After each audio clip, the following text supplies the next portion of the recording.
मैं अपने भक्तों को उनके कर्म सीमांकित नहीं करता और ना ही अपने भक्तों में कोई अंतर करता। जब तक इस संसार में कोई भी जीव व्यथित है, समझ लो कि मैं व्यथित हूं। जब तक जल शरीर का संचालक है, यदि मेरे भक्त इसे जीवन सुरक्षा हेतु अर्पित करेंगे, मैं तब भी मदद हो उठूंगा। बेलपत्र मुझे अति प्रिय है, ये मेरा संताप है। पूजा तो केवल एक माध्यम है मुझ तक पहुंचने का, मुझसे जुड़ने का, मुझसे एक होने का। किंतु जो मुझे ही विभाजित कर दे, वो मुझसे एक कैसे हो सकता है? कैसे जुड़ सकता है मुझसे? जो अपनी भक्ति के मार्ग को औरों के मार्ग से श्रेष्ठ समझे, उसकी पूजा में सदैव अहंकार विद्यमान होगा। पूजा करने के लिए श्रेष्ठता का नहीं, समानता का भाव आवश्यक है। समानता केवल उनमें ही आ सकती जिनका मन अपने आराध्य के प्रति समर्पित है। क्या पूजा साधनों पर आश्रित है, सामग्री पर आश्रित है, विधि पे आश्रित है, या भक्त के भाव पर, उनके विचारों पर?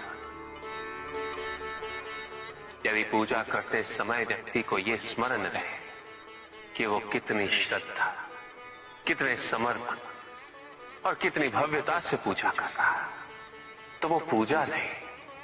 जिस व्यक्ति के मन में ये विचार हो कि उसके पास पूजा के पर्याप्त साधन नहीं, तो पूजा उसकी भी सच्ची नहीं होती। पूजा तो केवल वही सच्ची है जब भक्त के मन में आराध्य के अतिरिक्त कोई विचार ना हो, कोई संकोच ना हो। भक्त को यह अनुभूति हो कि वो अपने आराध्य से पृथक नहीं, उसके आराध्य उससे पृथक नहीं। और जो भक्त ऐसा सोचेगा, वो भक्ति के अन्य मार्गों का भी सम्मान करेगा। स्मरण रहे, मुझे पाने के लिए किसी और व्यक्ति को माध्यम बनाने की आवश्यकता नहीं, क्योंकि भक्त मुझे अपने मन की पवित्रता से प्राप्त कर सकता है। यदि भक्त का मन ही निश्चल नहीं, तो किसी और के माध्यम हो जाने से वो कैसे संभव हो जाएगा? और यदि मन पवित्र है, तो फिर माध्यम की आवश्यकता ही क्यों? मेरी प्रार्थना करने के लिए प्रेम पूर्ण हृदय चाहिए, ऐसा हृदय जो जीवन के प्रत्येक क्षण प्रेम पूर्ण रहे। और यह तभी संभव है जब व्यक्ति सबसे पहले अपने आप से प्रेम करना सीखे, अपने आप से जुड़ना सीखे। जब तक व्यक्ति को अपने मन में विद्यमान दिव्यता की पहचान नहीं होती, वो दूसरों में भी उस दिव्यता को नहीं देख सकता।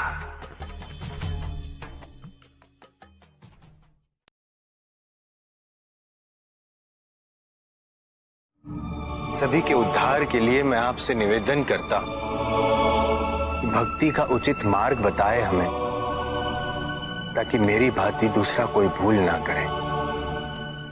भक्ति मुक्ति का आधार है, और मुक्ति तो केवल समर्पण से ही संभव होगी। और समर्पण के लिए प्रायः भक्ति कब मोह में परिवर्तित हो जाती है,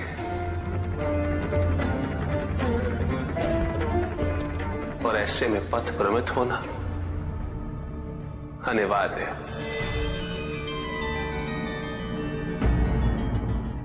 शक्ति प्राप्त होने से कोई शक्तिशाली बन जाए ये सत्य नहीं। शक्ति का सम्मान व वहन करने की क्षमता होनी चाहिए, और ये क्षमता किसी वरदान से प्राप्त नहीं होती, ये तो हमारे भीतर ही विकसित होती है।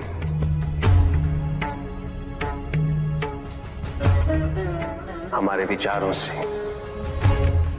संस्कार से। तो प्रभु,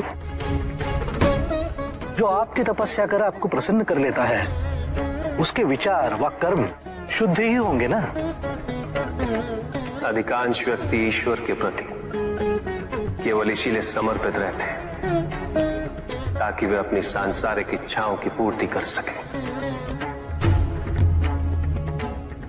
उनके विचारों की शुद्धता, उनकी तपस्या केवल भौतिकवाद का माध्यम बन के रह जाती है, उसके परित्याग का नहीं।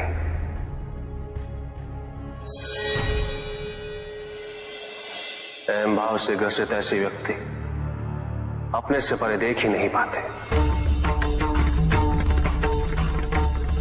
उन्हें जो चाहिए वो इसलिए नहीं कि उससे वो संसार का उद्धार करना चाहते,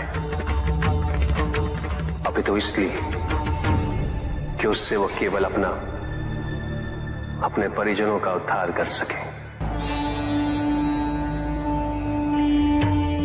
और शक्ति पा लेने के पश्चात उनका असली स्वरूप प्रत्यक्ष होता है। उनके व्यक्तित्व के दोष उभर कर सामने आते हैं। ऐसे व्यक्ति इस भ्रम को पोषित करने लगते हैं कि वही धर्म है, वही नियम है, और उनकी यही सोच उन्हें दायित्व विहीन बना देती है, और वो अपनी शक्तियों को अत्याचार व शोषण का माध्यम बना लेते हैं।